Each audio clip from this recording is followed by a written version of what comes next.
Hi, welcome to my YouTube channel Techgene. पिछली video में हम लोगों ने इनहेरिटेंस इन कंस्ट्रक्टर्स के बारे में पढ़ा था। हमने देखा था कि कंस्ट्रक्टर्स इनहेरिटेंस के टाइम कैसे वर्क करते हैं, मल्टी लेवल इनहेरिटेंस क्या होती है, सुपर का कीवर्ड क्या होता है। ये सारी चीज़ें हम लोगों ने पिछली वीडियो में बहुत अच्छे से, बहुत डिटेल में प्रैक्टिकल एग्जाम्पल्स के साथ हम लोगों ने कवर करी थी। अगर आप लोगों ने अभी तक पिछली वीडियो नहीं देखी है तो काइंडली पिछली वीडियो को ज़रूर देखना। ये बहुत इंपॉर्टेंट कॉन्सेप्ट है हमारे पास इनहेरिटेंस इन कंस्ट्रक्टर्स का, और हम लोगों ने बहुत ईजी एग्जाम्पल्स के साथ इन सारी चीज़ों को इंप्लीमेंट किया था। तो पिछली वीडियो आपने ज़रूर देखनी है।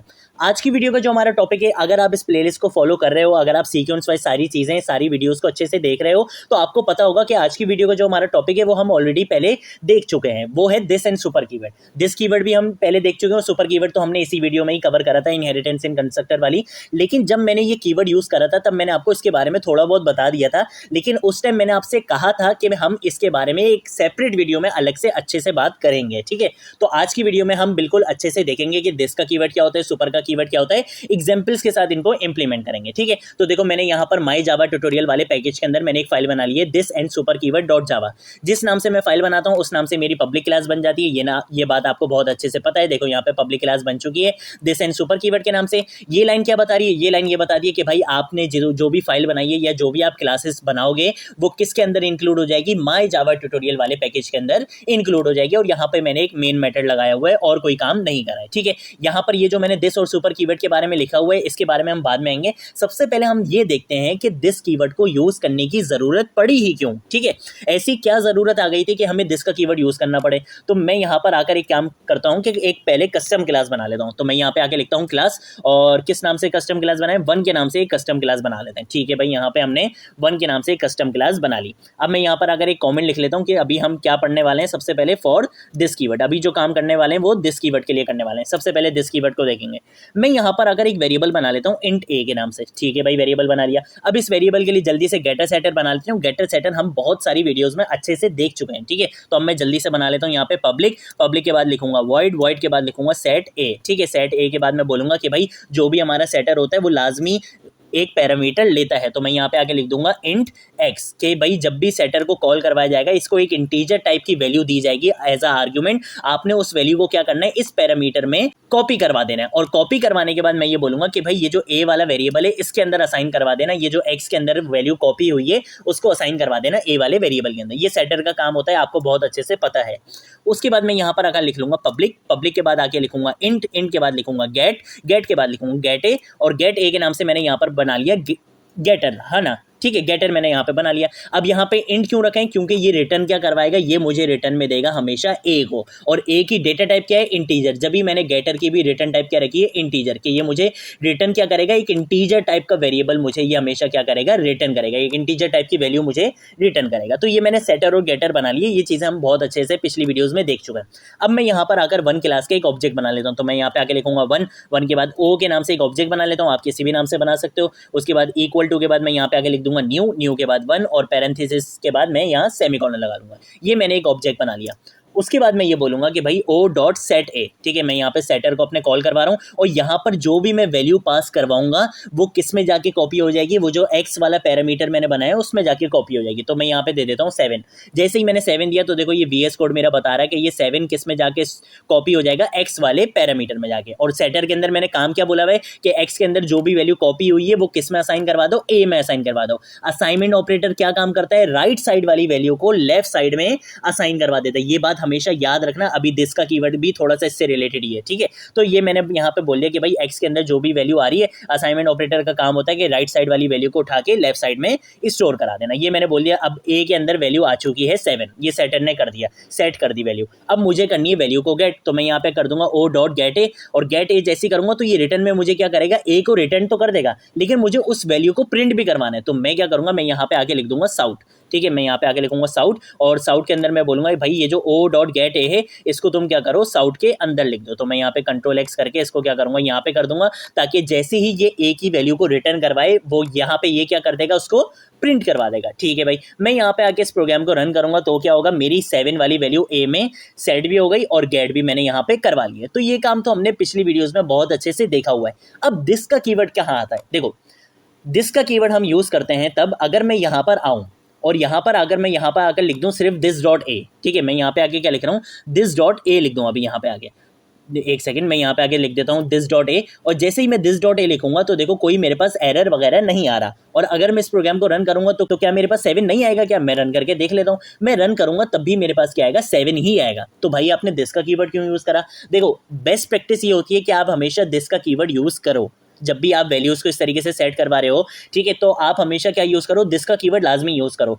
उसकी मैं वजह बताता हूँ। उसकी वजह ये है कि यहाँ पर आपने जो अभी पैरामीटर लिया हुआ है वो किस नाम से लिया हुआ है? एक्स के नाम से। अभी मैं यहाँ से दिस का कीवर्ड हटा देता हूँ तब भी कोई मसला नहीं हो रहा है, कोई एरर वगैरह नहीं आ रहा, आउटपुट भी हमारे पास सही आ रहा था, हमने देख लिया था। लेकिन अगर मैं इस पैरामीटर का नाम यहाँ पे कर दूँ, जिस नाम से मेरा वेरिएबल है उसी नाम से मैं पैरामीटर बना दूँ, तो यहाँ पर ये येलो लाइन आ गई है। और येलो लाइन पे जैसे ही मैं ओवर कर रहा हूँ तो ये बोल रहा है the assignment to a variable has no effect, मतलब ये असाइनमेंट नहीं कर पा रहा। क्यों नहीं कर पा रहा? क्योंकि यहाँ पे मेरा जावा प्रोग्राम कंफ्यूज हो गया है। वो बोल रहा है ये जो लेफ्ट साइड वाला ए है वो ये वेरिएबल वाला ए है या पैरामीटर वाला ए है, और ये जो राइट साइड वाला ए है ये वेरिएबल वाला ए है या पैरामीटर वाला ए है। तो अब आप भी कंफ्यूज हो गए, आप बोल रहे हो यार ये वाला क्या कर रहे हो?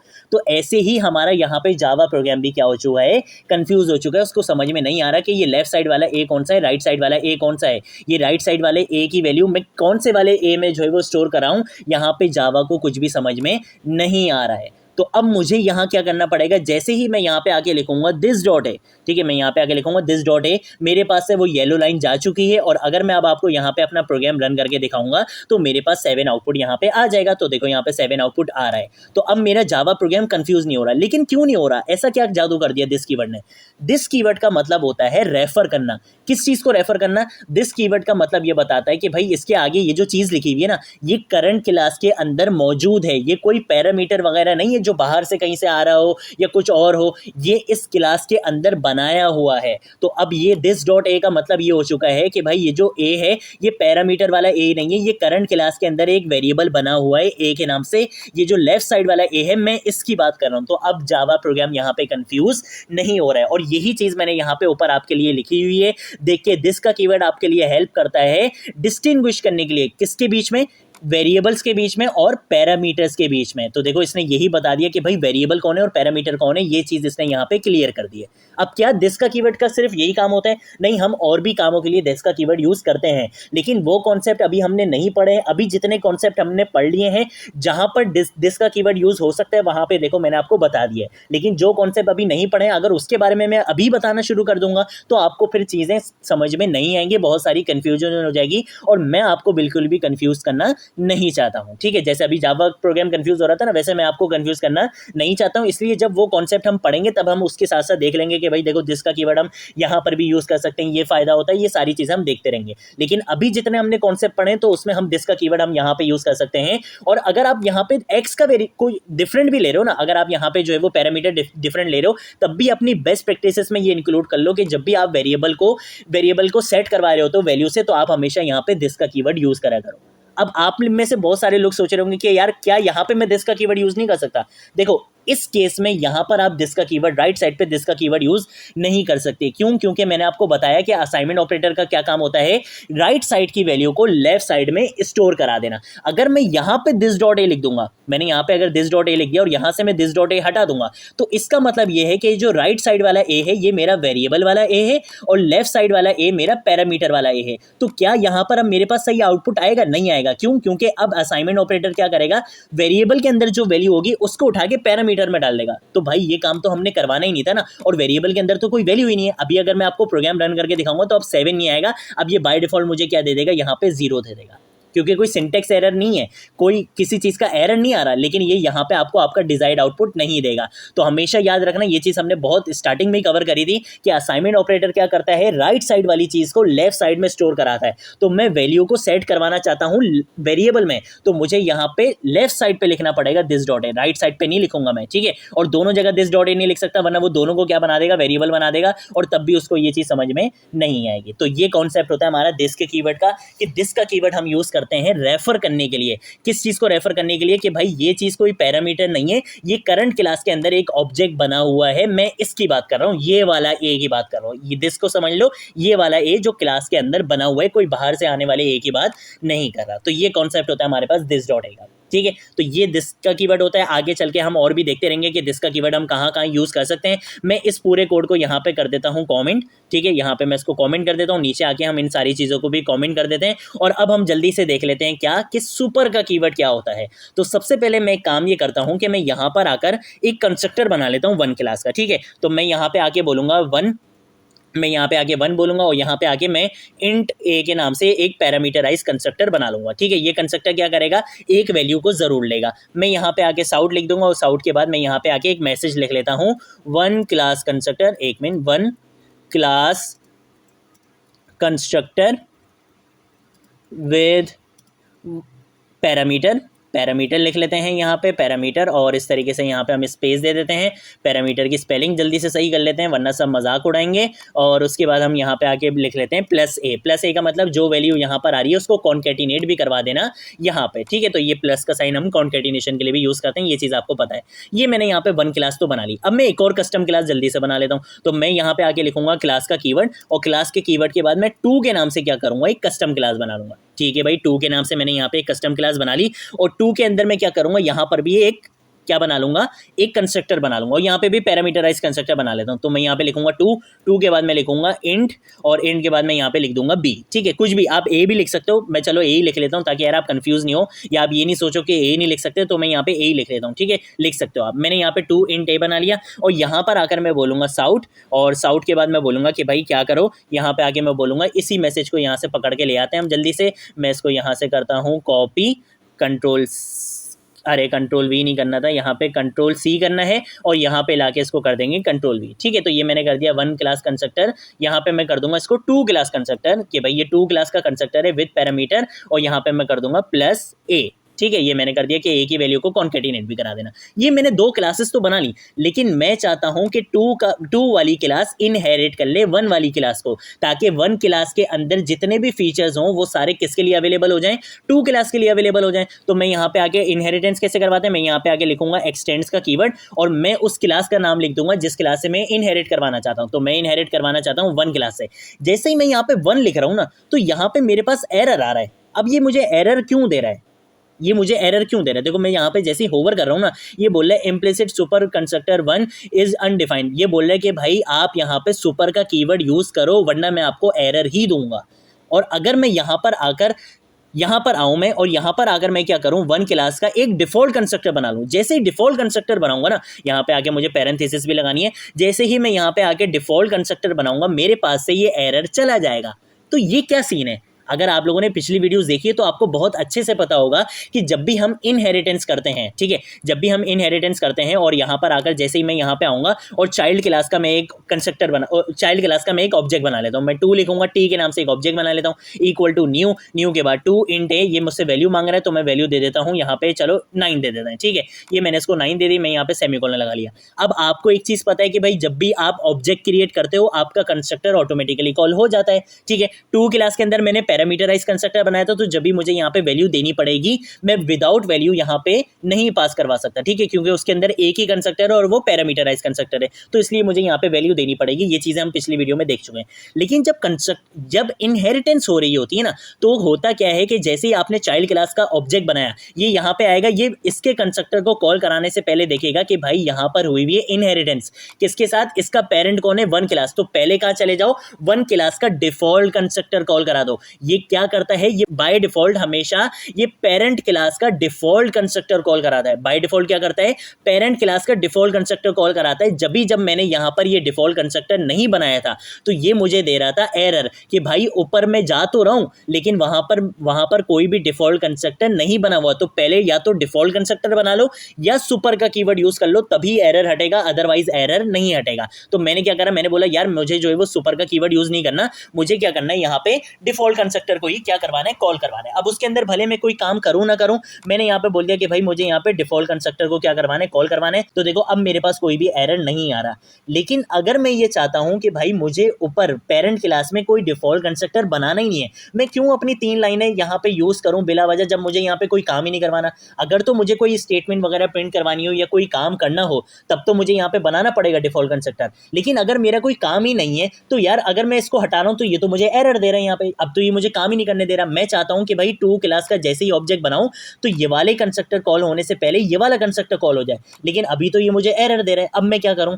तो इसी चीज के लिए आप यूज करते हो सुपर का कीवर्ड। सुपर का कीवर्ड काम आता है कि आप पेरेंट क्लास का कोई भी कंस्ट्रक्टर अपनी मर्जी का कॉल करवा सकते हो। बाय डिफॉल्ट क्या होता है, वो डिफॉल्ट कंस्ट्रक्टर कॉल करता है। अगर डिफॉल्ट कंस्ट्रक्टर नहीं बना होगा तो ये एरर देगा, जैसे अभी एरर दे रहा है। तो मुझे यहाँ पे क्या करना पड़ेगा, सुपर का कीवर्ड यूज करना पड़ेगा। तो मैं यहाँ पे आगे लिखूंगा सुपर का कीवर्ड, और इसको मैं क्या करूंगा, मैं इसको एक वैल्यू लाजमी दूंगा। एक वैल्यू क्यों दे रहा हूं? क्योंकि पेरेंट क्लास के अंदर जो कंस्ट्रक्टर बना हुआ है वो एक वैल्यू वाला बना हुआ है। अगर पेरेंट क्लास के अंदर दो वैल्यू वाला कंस्ट्रक्टर बना हुआ होता तो मैं यहाँ से इसको कितनी वैल्यूज पास करवाता, दो वैल्यूज पास करवाता, और इसके अंदर भी मुझे इससे दो ही वैल्यूज लेनी पड़ती। ठीक है, तो पहले मैं आपको चलो करके दिखा देता हूँ। ये चीज हम पिछली वीडियो में देख चुके हैं, लेकिन फिर भी मैं आपको करके दिखा देता हूं। जैसे ही मैंने सुपर का कीवर्ड लिखा, अब होगा क्या, अब जैसे ही मैं इस प्रोग्राम को रन करूंगा तो मेरे पास दोनों आउटपुट बिल्कुल सही आ जाएंगे, दोनों कंस्ट्रक्टर्स मेरे पास रन हो जाएंगे, दोनों की वैल्यू मेरे पास 9 आ जाएगी। अब ये काम हुआ कैसे? ये हुआ ऐसे कि जैसे ही मैंने टू क्लास का ऑब्जेक्ट बनाया, ये जाएगा 9 वाली वैल्यू को लेके, ये बोलेगा कि भाई टू क्लास के अंदर एक पैरामीटराइज कंस्ट्रक्टर बना हुआ है, वो 9 वाली वैल्यू उस कंस्ट्रक्टर के पैरामीटर को दो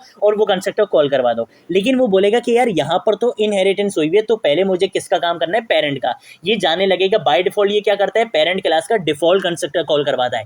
लेकिन इसको सुपर का कीवर्ड यहां से आवाज लगाएगा, बोलेगा भाई वहां डिफॉल्ट का कंस्ट्रक्टर है ही नहीं, और अगर हो भी तब भी आपने क्या काम करना है, ये लो एक वैल्यू मैं तुम्हें दे रहा हूं, वो डिफॉल्ट कंस्ट्रक्टर कॉल नहीं करवाना। तुम क्या करो, तुम ये एक वैल्यू लेके जाओ और वहां पर तुम्हें एक वैल्यू वाला कंस्ट्रक्टर मिलेगा। तुमने क्या करना है, उस एक पैरामीटर वाले कंस्ट्रक्टर को कॉल करवाना है। तो अब ये सुपर का कीवर्ड एक वैल्यू इसको दे रहा है। अब जब ये पेरेंट क्लास के अंदर जाएगा तो ये अपने पास एक वैल्यू लेकर जा रहा है, जो वैल्यू ए में आई है ना, जो 9 वाली वैल्यू हमने पास करवाई है। अब ये 9 को लेकर यहां पर आ गया। अब ये यहाँ पे ढूंढ रहे कि भाई क्या मेरे पास कोई ऐसा कंस्ट्रक्टर बना हुआ है जो एक पैरामीटर ले रहा हूं, हाँ भाई ये बना हुआ। तो अब ये पहले इसको कॉल करवाएगा और उसके बाद ये आके अपने इस टू वाले कंस्ट्रक्टर को यहाँ पे कॉल करवा देगा। तो ये कॉन्सेप्ट होता है सुपर कीवर्ड का। अगर मैं यहाँ डिफॉल्ट वाला जो मेरा यहाँ पे कंस्ट्रक्टर था, मैं अगर वापस यहाँ पे वो बना लूँ, ठीक है, मैं यहाँ पे डिफॉल्ट कंस्ट्रक्टर बना लूँ और यहाँ पे आके मैं पैरेंथेसिस ले लूँ, तो क्या अब ये डिफॉल्ट वाला कंस्ट्रक्टर कॉल करवाएगा? नहीं। अगर मैं सुपर का कीवर्ड यूज नहीं करूंगा तो ये डिफॉल्ट कंस्ट्रक्टर कॉल करवा देगा। तो मैं आपको एक काम करता हूं, मैं यहाँ पे डिफॉल्ट कंस्ट्रक्टर में एक स्टेटमेंट लिख देता हूं ताकि आपको पता चले कि डिफॉल्ट कंस्ट्रक्टर हमारा चल रहा है। ठीक है, तो मैं यहाँ के आगे लिख लेता हूँ डिफॉल्ट, मैं यहाँ पे आगे लिख लेता हूँ डिफॉल्ट कंस्ट्रक्टर। ठीक है, मैं यहाँ पे आगे क्या लिख लूँगा, डिफॉल्ट कंस्ट्रक्टर लिख लूँगा। और उसके बाद अब मैं क्या करूँगा, अब जैसे ही मैं इस प्रोग्राम को यहाँ पे रन करूँगा तो मैंने सुपर का कीवर्ड यूज़ नहीं करा। तो जैसे ही टू क्लास का ऑब्जेक्ट मैंने बनाया, वो पहले जाके देखेगा कि भाई इनहेरिटेंस हुई हुई है, पेरेंट क्लास में जाओ और सुपर का कीवर्ड यूज नहीं हुआ, मतलब पेरेंट क्लास में बाय डिफॉल्ट क्या काम करना है, डिफॉल्ट कंस्ट्रक्टर कॉल करवा दो। तो देखो इसने क्या करा, यहाँ पे डिफॉल्ट कंस्ट्रक्टर को कॉल करवा दिया और फिर वापस आके इसने वही अपना वाला कंस्ट्रक्टर कॉल करवा दिया। लेकिन अगर मैं चाहता हूं कि ये डिफॉल्ट वाला कंस्ट्रक्टर कॉल नहीं करवाए, ये कौन सा कंस्ट्रक्टर कॉल करवाए, पैरामीटराइज कंस्ट्रक्टर, तो यहाँ पर मैं क्या करूंगा, इसको अनकॉमेंट कर दूंगा और अब अगर मैं चलाऊंगा तो अब ये डिफॉल्ट कंस्ट्रक्टर चलाने नहीं देगा। ठीक है, ये सुपर का कीवर्ड उसको आवाज लगा देगा, बोलेगा कि भाई डिफॉल्ट कंस्ट्रक्टर को कॉल नहीं करवाना, ये एक वैल्यू लो, ये ले जाओ और अब पैरामीटराइज कंस्ट्रक्टर को कॉल कराना, डिफॉल्ट कंस्ट्रक्टर को कॉल नहीं कराना। तो देखो यहाँ पे दोनों पैरामीटराइज वाले कंस्ट्रक्टर कॉल हो रहे हैं। ये कॉन्सेप्ट होता है हमारे पास सुपर कीवर्ड का, कि आप सुपर का कीवर्ड यूज करते हुए पेरेंट क्लास का बाय डिफॉल्ट जो डिफॉल्ट कंस्ट्रक्टर कॉल होता है आप वो कॉल ना करवाओ, आप सुपर कीवर्ड का यूज करते हुए आप अपनी मर्जी का कोई भी कंस्ट्रक्टर कॉल करवा सकते हो। अब आप लोगों ने क्या करना है, आप लोगों ने पिछली वीडियो लाजमी देखनी है, क्योंकि इसमें मैंने सुपर का कीवर्ड से रिलेटेड आपको बहुत सारी प्रैक्टिस करवा दी थी। देखो मैंने यहाँ पे आपको दो पैरामीटर्स कैसे कॉल होते हैं, यहाँ पे आपको एक पैरामीटर कैसे कॉल होगा, मल्टी लेवल इनहेरिटेंस जो मैंने समझाई थी वो मैंने आपको पिछली वीडियो में समझा दी थी। तो आपने पिछली वीडियो जरूर देखनी है ताकि आपको सुपर का कीवर्ड और ज्यादा अच्छे से समझ में आ जाएगा। लेकिन इन सिंपल वर्ड सुपर का कीवर्ड आप कब यूज करते हो, अब आपने पेरेंट क्लास का अपनी मर्जी का कोई कंस्ट्रक्टर कॉल करवाना हो। अब क्या सुपर का कीवर्ड सिर्फ इसी काम के लिए यूज होता है? नहीं, और भी कामों के लिए यूज होता है और वो हम तभी देखेंगे जब हम उनसे रिलेटेड वो कॉन्सेप्ट पढ़ेंगे। तो आगे आने वाले कॉन्सेप्ट बहुत अच्छे होने वाले हैं, बहुत जबरदस्त वीडियोस होने वाली हैं आगे आने वाली, और बहुत अच्छे कॉन्सेप्ट होने वाले हैं आगे आने वाली वीडियोस में। तो आप लोगों ने क्या करना है, इस प्लेलिस्ट को जरूर एक्सेस कर लेना है और सारी वीडियोस को यार सीक्वेंस वाइज देखा करो, क्योंकि देखो अब जो टॉपिक्स आ रहे हैं ना वो आने वाला टॉपिक थोड़ा सा पिछली वाली वीडियो से थोड़ा सा लिंक होता है। ठीक है,